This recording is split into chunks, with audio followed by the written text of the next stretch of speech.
In this class, we are discussing about the extraction of an aluminum. ಅಂದರೆ ಈಗ last class ನಾವೀಗ already ಯಾವ ಥರ ಓರನ್ನು ಕಾನ್ಸಂಟ್ರೇಟ್ ಮಾಡಬೇಕು, ಕ್ರೂಡ್ ಮೆಟಲ್ ತೆಗಿಬೇಕು ಅನ್ನೋದೆಲ್ಲ ಮಾತಾಡಿದ್ವಿ. ಮತ್ತು ರಿಡಕ್ಷನ್ ಮಾಡಬೇಕಾದಾಗ ಮೂರು ಪ್ರೋಸೆಸ್ಗಳಿತ್ತು. ಅಂದರೆ ಹೈಡ್ರೋಮೆಟಲರ್ಜಿ, ಪೈರೋಮೆಟಲರ್ಜಿ, ಎಲೆಕ್ಟ್ರೋಮೆಟಲರ್ಜಿ ಅಂತ. ಅಲ್ಲಿ ಹೈಡ್ರೋಮೆಟಲರ್ಜಿ ಅಂದರೆ ಸಾಲ್ವೆಂಟಲ್ಲಿ ಡಿಸಾಲ್ವ್ ಮಾಡ್ಕೊಂಡು ಮೆಟಲ್ನ ತೆಗಿಯೋದು. ಎಲೆಕ್ಟ್ರೋಮೆಟಲರ್ಜಿ ಅಂದರೆ ಕರೆಂಟನ್ನು ಯೂಸ್ ಮಾಡ್ಕೊಂಡು ಮೆಟಲ್ನ ಎಕ್ಸ್ಟ್ರಾಕ್ಟ್ ಮಾಡೋದು. ಅದೇ ಥರ ಮತ್ತೊಂದು ಪೈರೋಮೆಟಲರ್ಜಿ, ಈಟ್ನ ಯೂಸ್ ಮಾಡ್ಕೊಂಡು ಎಕ್ಸ್ಟ್ರಾಕ್ಟ್ ಮಾಡೋದು. ನಾವಿವತ್ತು ಎಲೆಕ್ಟ್ರೋಮೆಟಲರ್ಜಿ ಎಕ್ಸಾಂಪಲ್ ಬಗ್ಗೆ ಮಾತಾಡ್ತಾ ಇದ್ದೀವಿ. ಎಲೆಕ್ಟ್ರೋಮೆಟಲರ್ಜಿ ಅಂದರೆ ಕರೆಂಟನ್ನು ಯೂಸ್ ಮಾಡ್ಕೊಂಡು how we can extract metal ಅಂತ. ಅದಕ್ಕೆ ಎಕ್ಸಾಂಪಲು ಹಾಲ್ ಹೆರಾಲ್ಡ್ ಪ್ರೋಸೆಸ್ ಅಂತ. ಅಂದರೆ ಇಲ್ಲೇನು ಮಾಡ್ತೀವಿ, ಬಾಕ್ಸೈಟಿಂದ ಅಲ್ಯೂಮಿನಿಯಂ ತೆಗಿತೀವಿ. ಅಂದರೆ ಈಗ ಆಲ್ರೆಡಿ ನಾವು ಲೀಚಿಂಗ್ ಆಫ್ ಅಲ್ಯೂಮಿನಾ ಅಂತ ಮಾತಾಡಿದ್ದೀವಿ. ಆ ಲೀಚಿಂಗ್ ಆಫ್ ಅಲ್ಯೂಮಿನಾನೇ ಬೇರೆ, ಹಾಲ್ ಹೆರಾಲ್ಡ್ ಪ್ರೋಸೆಸ್ ಬೇರೆ. ಲೀಚಿಂಗ್ ಆಫ್ ಅಲ್ಯೂಮಿನಾದಲ್ಲಿ ಏನು ಮಾಡ್ತೀವಿ, ಈ ಬಾಕ್ಸೈಟ್ ಇರ್ತದಲ್ಲ Al2O3.2H2O, ಈ ಬಾಕ್ಸೈಟ್ ಜೊತೆಲಿ ಯಾವ್ಯಾವುದೋ ಇಂಪ್ಯೂರಿಟಿ ಇರುತ್ತೆ. ಈ ಇಂಪ್ಯೂರಿಟಿನ ತೆಗೆದು ನಾವು ಪ್ಯೂರ್ ಮಾಡ್ತೀವಿ. ನಾವಿಲ್ಲಿ ಪ್ಯೂರ್ ಬಾಕ್ಸೈಟ್ ಮಾಡ್ತೀವಿ ಅಷ್ಟೇ. ಇಲ್ಲಿ ನಾವು ಯಾವುದೇ ಥರದ ಅಲ್ಯೂಮಿನಿಯಂ ತೆಗಿಯಲ್ಲ. ಅದಕ್ಕೆ ಇದು ಅಲ್ಯೂಮಿನಾ ಅಂತ ಕರಿತೀವಿ. Alumina, it is not aluminium, it is a alumina. ಈ ಅಲ್ಯೂಮಿನಾದಿಂದ ನಾವು ಅಲ್ಯೂಮಿನಿಯಂ ಎಕ್ಸ್ಟ್ರಾಕ್ಟ್ ಮಾಡಬೇಕು. How we can extract by using a current in Hall Heroult process ಅಂದರೆ it is a very simple process. ಒಂದು ಐರನ್ ಟ್ಯಾಂಕನ್ನು ತಗೊಳ್ಳೋಣ. ಇಲ್ಲಿ ಲೈನಿಂಗ್ ಐರನ್ ಟ್ಯಾಂಕ್ ಇದು. ಇಲ್ಲೊಂದು ಓಪನರ್ ಇರ್ತದೆ, ಟ್ಯಾಪು. ಇಲ್ಲಿಗೆಲ್ಲ ಕಾರ್ಬನ್ ಲೈನಿಂಗ್ ಮಾಡಿರ್ತಾರೆ. ಈ ಕಡೆ ಎಲ್ಲ ಕಾರ್ಬನ್ ಲೈನಿಂಗು.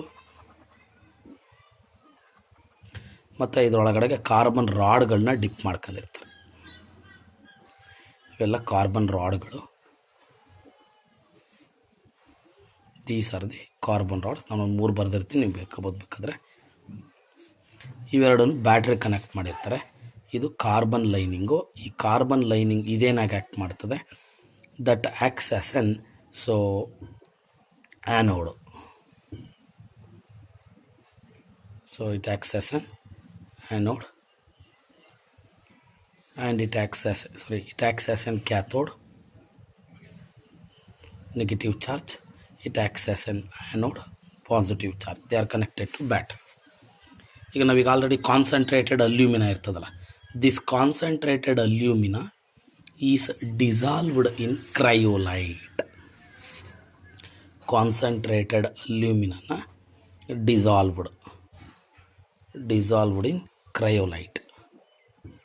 ಕ್ರಯೋಲೈಟಲ್ಲಿ ಡಿಸಾಲ್ವ್ ಮಾಡ್ಕೊಳ್ಳೋದು. ಕ್ರಯೋಲೈಟ್ ಅಂದರೆ Na3Al(F6) ಅಥವಾ CaF2.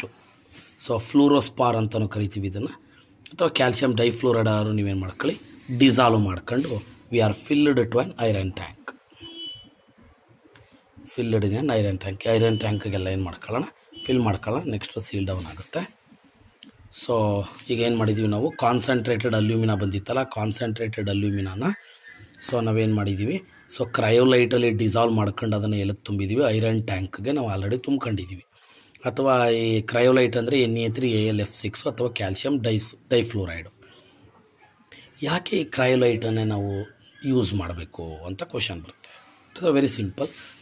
ಈ Al2O3 ಇದೆಯಲ್ಲ, ಈ Al2O3 ಯಾವ ಥರ ಇರ್ತದೆ, Al3+O2-, ಆಯಿತಾ. ಅಂದರೆ ಅಲ್ಲಿ ಅಲ್ಯೂಮಿನಿಯಮ್ಗೆ 3 ಪಾಸಿಟಿವ್ ಚಾರ್ಜ್, ಆಕ್ಸಿಜನ್ಗೆ 2 ಪಾಸಿಟಿವ್ ಚಾರ್ಜ್. ಅಂದರೆ highly electropositive and highly electronegative, they are tightly bound. ಇಲ್ಲೇನಾಗಿರ್ತದೆ, ಇವೆರಡರ ನಡುವೆ ಟೈಟ್ ಬೌಂಡ್ ಇರ್ತದಲ್ಲ, ಹಾಗಾಗಿ the bond formed between aluminium and oxygen is a very strong. ಇಲ್ಲಿ ವೆರಿ ಸ್ಟ್ರಾಂಗ್ ಅಂದರೆ ನಾವು ಆರ್ಡಿನರಿ ಈಟ್ ಕೊಟ್ಟು ಇದನ್ನು ರಿಡಕ್ಷನ್ ಮಾಡ್ಸೋಕ್ಕಾಗಲ್ಲ. ಅಂದರೆ removal of oxygen is called reduction. ನಾವು ಅಷ್ಟು ಈಸಿಯೆಸ್ಟಾಗಿ ರಿಡಕ್ಷನ್ ಮಾಡ್ಸೋಕ್ಕಾಗಲ್ಲ. ರಿಡಕ್ಷನ್ ಮಾಡ್ಸೋಕ್ಕೆ ಹೋದರೂ ಏನಾಗ್ಬೋದು, ಮೇ ಬಿ ಇಲ್ಲಿ ಟೈಟ್ ಬಾಂಡ್ ಫಾರ್ಮೇಷನ್ ಆಗಿರ್ತದಲ್ಲ, ನಾವು ಹಂಗೂ ರಿಡಕ್ಷನ್ ಮಾಡಿಸ್ಬೇಕು ಅಂದರೆ ಹೈ ಹೀಟ್ ಕೊಡಬೇಕಾಗುತ್ತೆ. In the presence of an high ಹೀಟಲ್ಲಿ ಮೇ ಬಿ ಏನಾಗ್ಬೋದು, ನಮ್ಮ ore some amount that will transfer to an charcoal, that has a chances. ಆ ಚಾರ್ಕೋಲ್ ಆಗೋ ಚಾನ್ಸಸ್ ಇರೋದ್ರಿಂದ we loss the our economy. ನಮ್ಮ ಎಕನಾಮಿ ಏನಾಗುತ್ತೆ, so loss ಆಗುತ್ತೆ. That's why so ನಾವು ಈಟನ್ನು ಸಪ್ಲೈ ಮಾಡೋದ್ರ ಬದಲು ಆ ಈಟನ್ನು ಡೈರೆಕ್ಟಾಗಿ ಕೊಡೋದ್ರ ಬದಲು ಈಗ ಬೇರೆ ಮೆಥಡಾಲಜಿ ಮಾಡ್ತಾಯಿದ್ವಿ. ಏನು ಮಾಡೋದು, ಈ ಅಲ್ಯೂಮಿನಿಯಂ Al2O3ನ ಕ್ರಯೋಲೈಟಲ್ಲಿ ಡಿಸಾಲ್ವ್ ಮಾಡ್ಕೊಂಡವಲ್ಲ, ಈ ಕ್ರಯೋಲೈಟ್ ಏನು ಮಾಡ್ತದೆ, that improves the electrical conductivity. ಎರಡು ಬೆನಿಫಿಟ್ ಇದೆ ಕ್ರಯೋಲೈಟ್. ಒಂದು ಬೆನಿಫಿಟ್ಟು ಇಂಪ್ರೂವ್ಸ್ ಎಲೆಕ್ಟ್ರಿಕಲ್ ಕಂಡಕ್ಟಿವಿಟಿ, ಅಂದರೆ ಅಲ್ಲಿ ಬರೋ ಕಂಡಕ್ಟಿವಿಟಿ ಅಂದರೆ ಕರೆಂಟನ್ನು ತುಂಬ ಚೆನ್ನಾಗಿ ಕಂಡಕ್ಟ್ ಮಾಡ್ತದೆ. ಮತ್ತೊಂದು decreases melting point of or. ಅಂದರೆ ಇಲ್ಲಿ ನಾವು ತಗೊಂಡಿದ್ದೀವಲ್ಲ ಈ ಓರು, ಇಲ್ಲಿ ಟೈಟ್ ಬಾಂಡ್ ಫಾರ್ಮೇಷನ್ಸ್ ಇರೋದ್ರಿಂದ ಅಷ್ಟು ಈಸಿಯಾಗಿ ನಮ್ಮ ಓರ್ ಏನಾಗಲ್ಲ, ಸೊ ಮೆಲ್ಟ್ ಆಗಲ್ಲ. ಆದರೆ ಈ ಕ್ರಯೋಲೈಟನ್ನು ಹಾಕೋದ್ರಿಂದ ಏನಾಗುತ್ತೆ, ಓರ್ನ ತುಂಬ ಲೋ ಮೆಲ್ಟಿಂಗ್ ಪಾಯಿಂಟಲ್ಲಿ ಏನು ಮಾಡ್ತದೆ, ಮೆಲ್ಟ್ ಆಗೋ ಥರ ಮಾಡ್ತದೆ. Decrease the melting point of or, ಅದ್ರ ಜೊತೆಗೆ ಇಂಪ್ರೂವ್ಸ್ ದ ಎಲೆಕ್ಟ್ರಿಕಲ್ ಕಂಡಕ್ಟಿವಿಟಿ. ಈ ಬೆನಿಫಿಟ್ಗೋಸ್ಕರ ನಾವು ಕ್ರಯೋಲೈಟ್ ಹಾಕಿ ನೋಡಿ. ಈಗ ಕ್ರಯೋಲೈಟ್ ಏನಾಯಿತು, ಯಾವಾಗ ಇದ್ರದ್ದು ಮೆಲ್ಟಿಂಗ್ ಪಾಯಿಂಟನ್ನು ಕಡಿಮೆ ಮಾಡಿಬಿಡ್ತೋ ಆಗ ನಾವು ಅಷ್ಟು ಅತಿ ಯಥೇಚ್ಛವಾಗಿ ಕರೆಂಟ್ ಕೊಡೋ ಅವಶ್ಯಕತೆ ಇರಲ್ಲ. ಇಲ್ಲೂ ಅಷ್ಟೇ, ಬೇಕಾದ್ರೆ ನೀವು ಕ್ರಯೋಲೈಟನ್ನು ಬಳಕೆ ಮಾಡ್ಕೋದೇ ಡೈರೆಕ್ಟಾಗಿ ಯಾವುದೋ ವಾಟ್ರಲ್ಲಿ ಡಿಸಾಲ್ವ್ ಮಾಡಿ ನೀವು ಕರೆಂಟ್ ಕೊಟ್ಟರೆ ಇಲ್ಲೂ ಏನಾಗುತ್ತೆ, ಸೊ ಸ್ಟ್ರಾಂಗ್ ಬಾಂಡ್ ಇರೋದ್ರಿಂದ some of the ore charcoal ಆಗೋ ಚಾನ್ಸಸ್ ಇರುತ್ತೆ. ಆಗ ನಮ್ಗೆ ಎಕನಾಮಿ ಲಾಸ್ ಆಗುತ್ತೆ. That's why we are dissolved in cryolite. ಯಾವಾಗ ಈ ಕ್ರಯೋಲೈಟಲ್ಲಿ ಡಿಸಾಲ್ವ್ ಮಾಡ್ಕೊಂಡ್ವ ಈ ಓರ್ ಏನಾಗುತ್ತೆ, ತನ್ನ ಮೆಲ್ಟಿಂಗ್ ಪಾಯಿಂಟ್ನ ಡಿಕ್ರೀಸ್ ಮಾಡ್ಕೊಳ್ಳುತ್ತೆ. ಯಾವಾಗ ಮೆಲ್ಟಿಂಗ್ ಪಾಯಿಂಟ್ ತುಂಬ ಡಿಕ್ರೀಸ್ ಆಯಿತು, ಲೋ ಕರೆಂಟಲ್ಲಿ ಡಿಸಾಲ್ವ್ ಆಗೋಗುತ್ತೆ. ಮತ್ತು ಅದ್ರ ಜೊತೆಗೆ ಈ ಕ್ರಯೋಲೈಟ್ದು ಮತ್ತೊಂದು ಬೆನಿಫಿಟ್ ಏನು, improves the electrical conductivity. So this is a cryolite. Na3Al(F6) ತಗೊಂಡಾಗೆಲ್ಲ ಡಿಸಾಲ್ವ್ ಮಾಡಿದ್ದೀವಿ. Turn on the battery. ಈಗ ಬ್ಯಾಟ್ರಿನ ನಾವೇನು ಮಾಡ್ತಾಯಿದ್ವಿ, ಟರ್ನ್ ಮಾಡ್ತಾಯಿದ್ವಿ. ಈಗ ಬ್ಯಾಟ್ರಿನ ಟರ್ನ್ ಮಾಡಿದ ತಕ್ಷಣ ಕರೆಂಟ್ ಏನಾಗುತ್ತೆ, ಒಳಗಡೆಗೆ ಟ್ರಾನ್ಸ್ಫರ್ ಆಗುತ್ತೆ. ಆಗ ನಮ್ಮ ಓರು ಡಿಸಾಲ್ವ್ ಆಗೋಕ್ಕೆ ಸ್ಟಾರ್ಟ್ ಆಗುತ್ತೆ in the presence of an ಕರೆಂಟಲ್ಲಿ. So the ore is involved in electrolysis means conversion of complex molecule into simpler one. Complex molecule ಏನಾಗುತ್ತೆ, ಸಿಂಪ್ಲರ್ ಆಗಿ ಕನ್ವರ್ಟ್ ಆಗುತ್ತೆ, ಎಲೆಕ್ಟ್ರಾಲಿಸಿಸ್ ಅಂತ ಕರಿತೀವಿ. ಕರೆಂಟ್ ಕೊಟ್ಟ ತಕ್ಷಣ Al2O3 ಬ್ರೇಕ್ ಆಗಿ that is changes into Al3+O2- ಎಲ್ಲ ಬ್ರೇಕ್ ಆಯಿತು. ಈಗ ನಿಮಗೆ ಇಲ್ಲಿ ಕಾಣ್ತಾ ಇದೆ, ಆ್ಯನೋಡ್ ಅಂದರೆ ಪಾಸಿಟಿವ್ ಚಾರ್ಜ್, ಕ್ಯಾಥೋಡ್ ಅಂದರೆ ನೆಗೆಟಿವ್ ಚಾರ್ಜ್. ಈಗ ನಮ್ಮ ಈ ಓರು ಸೊ ಈ ಟ್ಯಾಂಕ್ ಒಳಗಡೆ ಸೊ ಎಲೆಕ್ಟ್ರಾಲಿಸಿಸ್ ಆಗಿ Al3++O2- ಆಗಿದೆ. ಈಗ ನೋಡಿ ಇಲ್ಲಿ Al3+ ಅಂದರೆ that has A positive charge. ಈ ಪಾಸಿಟಿವ್ ಚಾರ್ಜು ಯಾವ ಕಡೆಗೆ ಸೊ ರನ್ ಆಗಬೇಕು, ಕ್ಯಾಥೋಡ್ ಕಡೆಗೆ. ಅಂದರೆ ಇದೇನು ಗೊತ್ತಾ, ಇದೆಲ್ಲ ಕಾರ್ಬನ್ ಲೈನಿಂಗ್. ಇದು ಕಾರ್ಬನನ್ನು ಟ್ಯಾಂಕ್ಗೆ ಸೊ ಪೇಸ್ಟ್ ಮಾಡಿದ್ದು ಅದನ್ನು ಇದು ಮಾಡಿರ್ತಾರೆ, ಅದನ್ನು ಎಲ್ಲ ಅಲ್ಲಿಗೆ ಸೊ ಲೈನಿಂಗ್ ಮಾಡಿರ್ತಾರೆ. ಇದು ಆ್ಯಕ್ಷನ್ ಕ್ಯಾಥೋಡ್ ಅಂದರೆ ನೆಗೆಟಿವ್ ಚಾರ್ಜ್. ಈ Al3+ ಕ್ಯಾಥೋಡ್ ಕಡೆಗೆ ಹೋಗುತ್ತೆ. ನೋಡಿ O2- ಕಾಣ್ತಾ ಇದ್ದಿಲ್ಲ, O2- it has negative charge. ಈಗ ನೆಗೆಟಿವ್ ಚಾರ್ಜ್ ಆ ಕಡೆಗೆ ಹೋಗಬೇಕು, that migrated towards positive charge. ಹಾಗಾದರೆ ಈ ಆಕ್ಸಿಜನ್ನು so positively charged carbon rod ಕಡೆಗೆ ಮೂವ್ ಆಗಿ ಅಲ್ಲಿ the following reaction can takes place at anode. O2-. ಈಗ ಇಲ್ಲೇನಾಗಿದೆ, ಕಾರ್ಬನ್ ಇದೆ ಅಲ್ಲಿ, ನಾವು ತಗೊಂಡಿರುವಂಥದ್ದು ಕಾರ್ಬನ್ ರಾಡು. ಈ O2- ಕಾರ್ಬನ್ ಜೊತೆಲಿ ರಿಯಾಕ್ಟ್ ಆಗಿ it has a 2 chances. O2- ಜೊತೆಲಿ ಕಾರ್ಬನ್ ರಾಡ್ ಜೊತೆಲಿ O2- ರಿಯಾಕ್ಟ್ ಆಗಿ ಎರಡು ಥರ ಪ್ರಾಡಕ್ಟ್ ಬರೋ ಚಾನ್ಸಸ್ ಇರುತ್ತೆ. One is a carbon monoxide and another one is a carbon dioxide. It has a 2 chances. One is a carbon monoxide or it has a chances to form a carbon dioxide. ನೋಡಿ simple, ಯಥೇಚ್ಛವಾಗಿ ಬರೋದು carbon dioxide. ಇಲ್ಲಿ ನಾವು ಸಿಂಪಲಾಗಿ ಹೇಳೋದಾದರೆ ನೋಡಿ, carbon double bond. This is the structure of carbon dioxide. ಈಗ ಇಲ್ಲಿ ಆಕ್ಸಿಜನ್ ಹತ್ರ 2-2- ಆಗ ಬ್ಯಾಲೆನ್ಸ್ ಆಗುತ್ತೆ. ನೋಡಿ 1-2- ಇಟ್ ಹ್ಯಾಸ್ ಎ ಅಂದರೆ 1- it has a 2 electron, 2- it has A 4 electron. ಅಲ್ಲಿಗೆ 1- 2 ಎಲೆಕ್ಟ್ರಾನ್ ಇದೆ, 2- ಅಂದರೆ 4 ಎಲೆಕ್ಟ್ರಾನ್ಸ್ ಆಯಿತು. ಅಂದರೆ ಒಂದು ಆಕ್ಸಿಜನ್ ಹತ್ರ 4 ಎಲೆಕ್ಟ್ರಾನ್ ಇದೆ. ಅಲ್ಲಿಗೆ 2 ಆಕ್ಸಿಜನ್ ತಗೊಳ್ಳಿ, 4 2 8 ಎಲೆಕ್ಟ್ರಾನ್ಸ್. ಅಂದರೆ ಈ ಪಾರ್ಟಿಂದ ಬರೋದು 4 × 2 = 8 ಎಲೆಕ್ಟ್ರಾನ್ಸ್.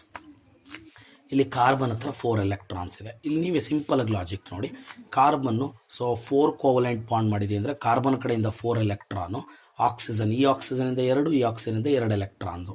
ಅಲ್ಲಿಗೆ ಒಟ್ಟು ಕಾರ್ಬನ್ 4 ಎಲೆಕ್ಟ್ರಾನ್ ಕೊಡ್ತು, ಆಕ್ಸಿಜನ್ ಅದೇ ಥರ ಏನು ಮಾಡಿದೆ, ಸೊ 4 ಎಲೆಕ್ಟ್ರಾನ್ ಕೊಟ್ಟಿದೆ ಅಂದರೆ ಈಗ ಒಟ್ಟು 2 O2 ಮೈನಸ್ ಹತ್ರ ಇದ್ದಂಥದ್ದು 8 electron. Out of 8 electron only 4 electrons R utilised for covalent bond formation. ಹಾಗಾದರೆ ರಿಮೈನಿಂಗ್ ಎಷ್ಟು ಎಲೆಕ್ಟ್ರಾನ್ ಉಳ್ಕತ್ತು? 4 ಎಲೆಕ್ಟ್ರಾನ್ ಲಿಬರೇಟ್ ಆಯಿತು. ಆ 4 ಎಲೆಕ್ಟ್ರಾನ್ ಸೊ ಆ್ಯನೋಡ್ ಕಡೆಗೆ ಮೈಗ್ರೇಟ್ ಆಗಿ ಕ್ಯಾಥೋಡ್ ಕಡೆಗೆ ಡೆಪಾಸಿಟ್ ಆಗಿರ್ತದೆ. That liberate carbon dioxide. In the case of N carbon monoxide ಇಲ್ಲಿ 2 electrons ಅಷ್ಟೇ ಲಿಬರೇಟ್ ಆಯಿತು. ಅಲ್ಲಿಗೆ ಏನಾಯ್ತು ಈಗ, ಸೊ ಅಲ್ಲಿಗೆ ನಾವು ಕರೆಂಟನ್ನು ಕೊಟ್ಟ ತಕ್ಷಣ so Al2O3 is involved in so reduction it is involved in electrolysis ಆಗಿದಾಗ that liberate into Al3 plus and O2 minus aluminium and oxygen. So aluminium it has a positive charge, oxygen has a negative charge, and positively charged aluminum is migrated towards cathode and negatively charged oxygen is migrated towards so anode. Positively at anode that oxygen is reacts with an carbon that liberate as a carbon dioxide or carbon monoxide. In the case of an carbon dioxide that liberates 4 electron, and in the case of an carbon monoxide that liberate 2 electron.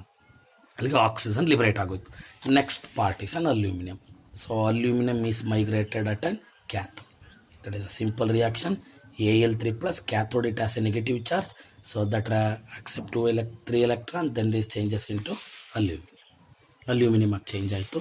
then this aluminum is dissolved, so ಅಂದರೆ that melts, so at cathode melts ಆಗಿ so we are collected at a collector. ಇಲ್ಲೊಂದು collector ಕೊಟ್ಕೊಂಡಿದ್ದೀವಿ, so ಆ ಕಲೆಕ್ಟರ್ಲಿ we are collecting, then that will transfer to an mould. ಆಕೃತಿಗಳಿಗೆ change ಮಾಡ್ಕೊಂಡು ಮೌಲ್ಡ್ಗಳಿಗೆ transfer ಮಾಡಿ then they are change different, so then they are giving to an different structures. So these are the extraction of an aluminium. ಇಲ್ಲಿ ಎಷ್ಟೊಂದು question ಬರುತ್ತೆ ನೋಡಿ. ಇಲ್ಲಿ ಆಕ್ಸಿಜನ್ ಇದೆಯಲ್ಲ, this oxygen is reacts with an carbon rod. So ಈ oxygen carbon rod ಜೊತೆ ಯಾವಾಗ ರಿಯಾಕ್ಟ್ ಆಯಿತು that is changes into carbon dioxide. ಇಲ್ಲಿ ನಾವು ಯೋಚನೆ ಮಾಡಬೇಕು. ಈ ಆಕ್ಸಿಜನ್ನು ಕಾರ್ಬನ್ ಜೊತೆಲಿ ರಿಯಾಕ್ಟ್ ಆಗಿ carbon dioxide carbon monoxide liberate ಆಗಿಬಿಟ್ರೆ ಈ ಕಾರ್ಬನ್ ರಾಡು ಕರಗೋಗ್ಬಿಡ್ತದೆ. That is a tears down. ಯಾಕೆಂದರೆ ಕಾರ್ಬನ್ನು ಆಕ್ಸಿಜನ್ ಜೊತೆ ರಿಯಾಕ್ಟ್ ಆಗಿ ಹೋಗ್ತಾ ಇತ್ತಲ್ಲ ಕಾರ್ಬನ್ ಡೈಆಕ್ಸೈಡ್ ಆಗಿ. ಹಾಗಾಗಿ ನಾವೇನು ಮಾಡಬೇಕು, time to time we are replace a carbon rods. ಈ ಆಲ್ ಪ್ರೋಸೆಸ್ಸಲ್ಲಿ ನಾವು ಟೈಮ್ ಟು ಟೈಮು ಕಾರ್ಬನ್ ರಾಡ್ಗಳನ್ನ ರೀಪ್ಲೇಸ್ ಮಾಡಬೇಕಾಗುತ್ತೆ. ಯಾಕೆಂದರೆ ಆಕ್ಸಿಜನ್ ಕಾರ್ಬನ್ ಜೊತೆ ರಿಯಾಕ್ಟ್ ಆಗಿ ಕಾರ್ಬನ್ ಡೈಆಕ್ಸೈಡ್ ಆಯಿತು ಅಂದರೆ ಕಾರ್ಬನ್ ಇಲ್ಲಿ ಲಾಸ್ ಆಗ್ತಾ ಇದೆ ಅಂದರೆ ರಾಡ್ಗಳು ಮೆಲ್ಟ್ ಆಗೋಕ್ಕೆ ಸ್ಟಾರ್ಟ್ ಆಗುತ್ತೆ. ಟೈಮ್ ಟು ಟೈಮ್ ನಾವೇನು ಮಾಡಬೇಕು, ರಾಡ್ಗಳನ್ನ ರೀಪ್ಲೇಸ್ ಮಾಡಬೇಕು. ಇದು ಮೇಯ್ನಾಗಿ ಗೊತ್ತಿರಬೇಕು. ಇಲ್ಲಿ ಅಲ್ಯೂಮಿನಿಯಮ್ ಕರ್ಗಿಲಿ ಕಲೆಕ್ಟ್ ಮಾಡ್ಕೊಂಡು that will transfer to an mould. This extraction of an aluminium. ನೋಡಿ ಇಲ್ಲಿ 1 ಮಾರ್ಕಿಗೆ ಎಷ್ಟೆಲ್ಲ ಕ್ವಶನ್ ಕೇಳ್ತಾರೆ. ನಿಮ್ಮ 3 ಮಾರ್ಕಿಗೆ ಯಾವ ಥರ ಕೇಳ್ಬೋದು, ಎಕ್ಸ್ಪ್ಲೈನ್ RLR ಪ್ರೋಸೆಸ್ ಅಂತ ಕೇಳ್ಬೋದು. RLR ಪ್ರೋಸೆಸ್ ಎಕ್ಸ್ಪ್ಲೈನ್ ಮಾಡಿದಾಗ ಡಯಾಗ್ರಾಮ್ ಬರೋದು, ಕ್ರಯೋಲೈಟ್ ಯೂಸ್ ಏನು, ಸೊ ಎಲೆಕ್ಟ್ರಾಲಿಸಿಸ್ ರಿಯಾಕ್ಷನ್ಸ್ ಬರೋದು, ಆ್ಯನೋಡು ಕ್ಯಾಥೋಡ್ ರಿಯಾಕ್ಷನ್ಸ್ ಬರೋದು ಎಕ್ಸ್ಪ್ಲೈನ್ ಮಾಡಬೇಕು. ಇಲ್ಲ ಇನ್ನೂ ಒಂಥರ ಕ್ವಶನ್ ಏನು ಕೇಳ್ತಾರೆ, which so electrolyte is used during extraction of aluminium in RLR process ಅಂತಾರೆ. ಯಾವ ಎಲೆಕ್ಟ್ರೋಲೈಟ್ನ RLR ಪ್ರೋಸೆಸ್ಸಲ್ಲಿ ಬಳಕೆ ಮಾಡ್ತಾ ಇದ್ದಾರೆ, ಆಗ ನೀವು ಹೇಳಬೇಕು ಯಾವುದು, so cryolite. What is the formula for cryolite ಅಂತಾರೆ, Na3Al(F6). So what is the use of cryolite ಅಂತಾರೆ, 2 use. Improves the electrical conductivity and decrease the melting point of an ore. ಮತ್ತು ಇನ್ನೊಂದು ಕೇಳ್ತಾರೆ, with a neat label diagram explain anode and cathode reactions ಅಂತಾರೆ. ಆಗ anode cathode reaction ಬರೋದು ಹೇಳಬೇಕಾಗುತ್ತೆ. So ಇಷ್ಟು extraction of an aluminium by using Hall Heroult process ಅಂತ, ಆಯಿತಾ. ಸೊ ಈಗ ಇದನ್ನೆಲ್ಲ ಏನು ಮಾಡಬೇಕು, ಡೀಟೇಲಾಗಿ ಒಂದ್ಸಲ ನೋಡಿ, ಆಮೇಲೆ ನೋಟ್ಸಲ್ಲಿ ಒಂದ್ಸಲ ಡೀಟೇಲಾಗಿ ಓದಿ, ಸೊ ಒಂದ್ಸಲ ನೀಟಾಗಿ ಬರೆದು ಈ ಆಲ್ ಹೆರಾಲ್ಡ್ ಪ್ರೋಸೆಸ್ಸನ್ನು ಕೀ ಪಾಯಿಂಟ್ಗಳೆಲ್ಲ ಮಾಡಿ ನನಗೆ ಇಮ್ಮಿಡಿಯೇಟಾಗಿ ಇದನ್ನು ಏನು ಮಾಡಬೇಕು ನೀವು, ಸೊ ಈ ಎಕ್ಸ್ಟ್ರಾಕ್ಷನ್ಸನ್ನು ಕಳಿಸ್ಕೊಡ್ಬೇಕು. ಓಕೆನಾ? Okay, thank you.